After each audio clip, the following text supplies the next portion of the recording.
အားလုံးမင်္ဂလာပါရှင်ကျမကတော့အခုလက်ရှိ US မှာတာဝန်ထမ်းဆောင်နေတဲ့ IN တယောက်ဖြစ်ပါတယ်ကျမရဲ့ specialty အနေနဲ့ကတော့ကြောက်ကပ်ပိုင်းဆိုင်ရာနတ်စမဖြစ်ပါတယ်အဲ့တော့ကြောင့်မို့လို့ကြောက်ကပ်တွေမပြတ်စည်းဖို့အတွက်ကြောက်ကပ်ကျန်းမာရေးအတွက်ကျမဒီမူချင်းလေးတွေကိုလှုပ်ဆောင်ပေးဖို့အတွက်မျှဝေပြစီရှင်ပထမတစ်ချက်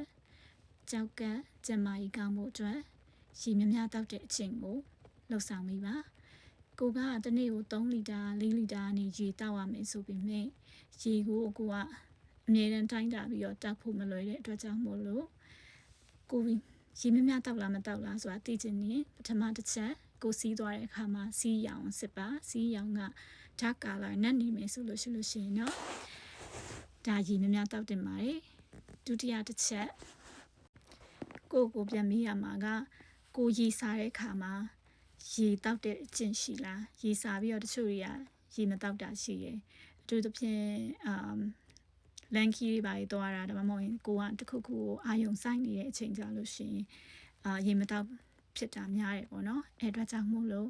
ကိုရေတောက်စားတဲ့အချိန်မှာရေတောက်ဖို့အတွက်အားပေးပါစီနောက်တစ်ခုရေများများမတောက်တဲ့ချက်ကတော့နှာခမ်းတွေခြောက်နေလားဒါဆိုလို့ရှိရင်ကိုရေများများမတောက်သေးပါဘူးအားလုံးသိကြတဲ့အတိုင်းရေများများဘာလို့တောက်တယ်လဲဆိုရင်ခန္ဓာကိုယ်မှာစိတ်တောက်တည်ရှိတယ်အထူးသဖြင့်ကြောက်ကပ်ကသူက filter လိုမျိုးပေါ့နော်စကားကြီးလိုမျိုးသူကမကောင်းတဲ့ဟာတွေကိုစစ်ပေးတယ်အဲ့တော့ကြောင့်မလို့ရေများများတောက်တဲ့ခါကျရင်မကောင်းတဲ့ခန္ဓာကိုယ်မှာရှိတဲ့စိတ်တောက် chemical တွေသူပိုင်းသူအလိုလိုပျော်ကျသွားမှာဖြစ်တဲ့အလိုလိုပျောက်သွားမှာဖြစ်တယ်အဲ့ဒါကြောင့်မလို့ရေများများတောက်တင်ပါတယ်အဲ့ဒါဆိုရင်ရေနဲ့ flush လုပ်ပြီးတော့အဆင်ပြေသွားပါလိမ့်မယ်ဒုတိယအချက်ကတော့အငံကိုမီးရမှာကကိုကအငံကြိုက်နေလားအငံကြိုက်တဲ့လူဆိုလို့ရှိရင်အငံစားတာ short တင်ပါတယ်တခါတလေပြင်သွားတဲ့ခါကျရင်အငံပါတဲ့အစားအစာတွေလည်းကိုကစားကျင်ပါပဲလေနော် processed food တွေလည်းစားကျင်ပါလေ junk food တွေ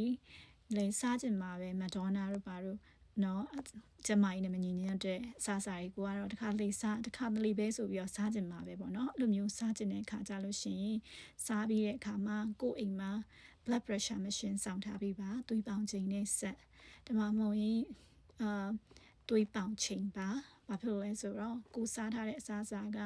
စားပြီးသွားတဲ့အခါမှာသွေးပေါင်ချိန်တက်နေလားမတက်နေလားဆိုတာကိုစားများလားမများလားဆိုတာစစ်ဖို့အတွက်ပါတကယ်လို့ကိုစားတာစားများနေကိုအတွက်